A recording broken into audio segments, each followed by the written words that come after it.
With the pain of the Lewiston mass shooting still fresh in the mind of lawmakers, Governor Janet Mills is pushing for change in how we as a state deal with people in danger of hurting themselves or others and who have access to guns. Good evening, everyone. I'm Brian Yacono. And I'm Amanda Hill.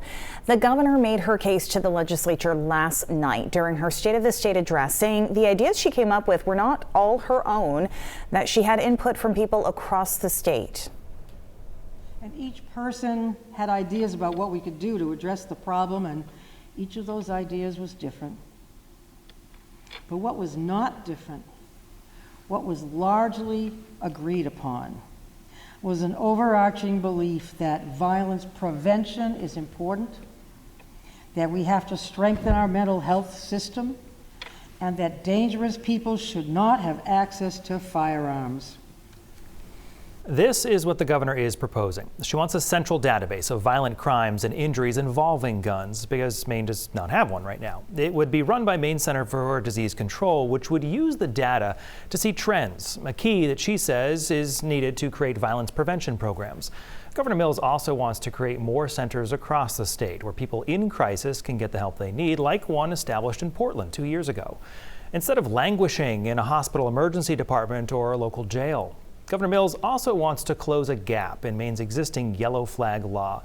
It's meant to take guns away from people experiencing mental illness or other crises who also pose a threat to themselves or others. It is that last proposal, making it easier for authorities to use the yellow flag law, that we are going to focus on tonight. A law that has seen its use skyrocket in the months following Lewiston. News Center Maine's Chris Costa has been looking into it.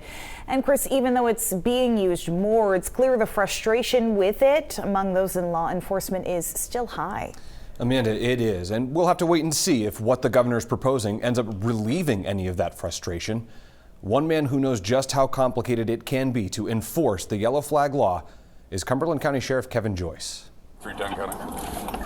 Former military, post-traumatic stress, been hospitalized for mental illness, has a lot of firearms, and all of a sudden out of the clear blue, he assaults his partner at work. So at that point, we started getting concerned. That description sounds like Robert Card, the man who murdered 18 people in Lewiston and injured 13 others. But it's not. He had firearms. He had a lot of firearms. He was paranoid. He felt that the government had planted a bug in his ear. Cumberland County Sheriff Kevin Joyce is describing a different man, someone they became concerned about just 1 month after the Lewiston shootings. There were eerily similar actions or activities going on.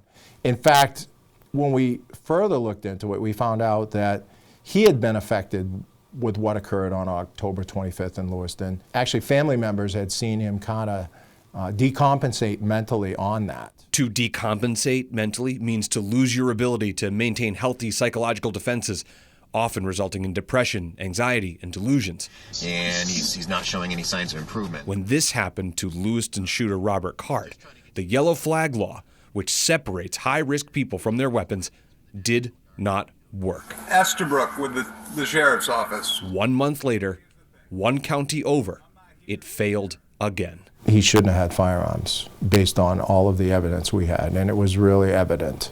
Go ahead and show us up that. Just after Thanksgiving, Cumberland County Sheriff Kevin Joyce says his department got a call from a woman alarmed by her brother's behavior. As they investigated, deputies got reports that the man had been walking up and down his driveway, wearing body armor and a helmet, carrying an AR-15 with a suppressor. So it's that one with the snow on the roof right there. That's when they started watching him 24 hours a day. We were going to actually try to implement the yellow flag. But here's the thing. There was one problem. When the deputies arrive at his house, they knock on the door, the lights are on. They suspect somebody's there, but nobody answers. One of the requirements of the yellow flag is you have to have contact with the person. And this guy refused contact. So until I can actually talk to you, give me a phone call. If the person in question simply does not answer the door, law enforcement can do nothing. Anything. We can talk over the phone. You don't have to come out of the house. Maine's yellow flag law requires a multi-step process. The first is taking that person into protective custody. If the officers can't do that, they can't proceed to the next step. He's there, he's alive, he won't answer the door. Sound familiar? I can't get him to talk to us. He won't answer the door. That's Sagadahoc County Sheriff's Deputy Aaron Schofield explaining this very issue to Robert Card's father just weeks before the shooting. There's not a tool in the toolbox to create that face-to-face legally or without creating a tragic exigency. This points out a real gap between state law, the yellow flag, and people's constitutional rights. Because it is your Second Amendment right to own a firearm. It is also your Fourth Amendment right to be safe from unreasonable search and seizure. Your call has been forwarded to an automated voice messaging system. Phone's off. After 72 hours straight and at a cost of $20,000, the Sheriff's Department had to end surveillance and come up with a new plan. We were between a rock and a hard spot. I was angry we had to pack up and leave because the public, I have an obligation to the public too. If something had happened, the weight on everybody that was involved in that would have been lifelong. When you left his property after 72 hours of surveillance, had that yellow flag law worked? It hadn't, because you have to have contact with the person. Now, if you can get contact with the person, and take him into custody, because that's one of the prongs of it, then that works. But if you've got somebody that won't answer the door and you don't have any reason to barge through, then the yellow flag's not going to work. Or you need a crime. And this guy hadn't committed a crime. Law enforcement has a responsibility, a duty to uphold the law. And their hands are tied in these situations. This showed itself in multiple scenarios, not just one. Spurwink is the health agency the state contracts with to perform those medical evaluations, specifically for yellow flag law weapons restrictions orders. Before the Lewiston shootings, Spurwink performed 46 assessments in 10 months. After the shootings, they performed 87 in 3 months, including 9 with references to Robert Card, Lewiston, or mass shootings. When we do the math, that sounds like a pretty sharp rise. We've gone from about 4 to 6 a month, to about 1 a day. The discussion certainly changed after Lewiston. I think the urgency to make changes in the statute was increased. Now there is new legislation from Governor Janet Mills to address the very gap Sheriff Joyce is describing. It would allow law enforcement to get a warrant to take a high-risk person into protective custody. When there's probable cause the person is mentally ill and poses a likelihood of serious harm, the only option is protective custody. And so a protective custody warrant expands the options for law enforcement in times when somebody poses a likelihood of serious or foreseeable harm. I hope the legislature will support this change because it'll make a meaningful impact on community safety. It ain't working. It ain't working well. An option Sheriff Joyce's deputies needed, but did not have. So he and his team developed a new plan. For 7 more days, they waited and hoped that the man would leave his home so they could talk to him and start the yellow flag process.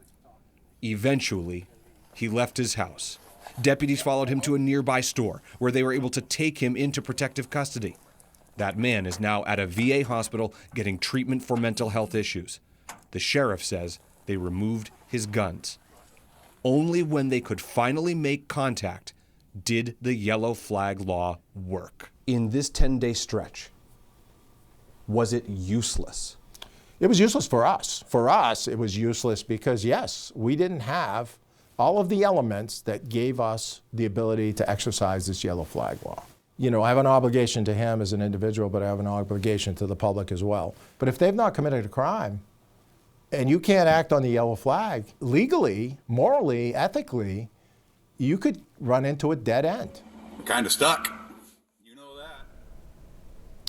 Now, Governor Mills' ideas also address background checks. It would require any private advertised sale of a gun, like online or at a gun show, to first be checked against the National Instant Criminal Background Check System. It's called NICS.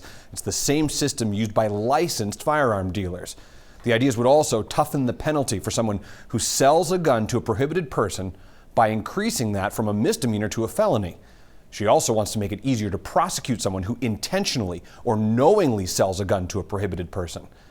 And by the way, Brian and Amanda, just this afternoon, Spurwink received another weapons restriction request. Wow, Chris, thank you for that.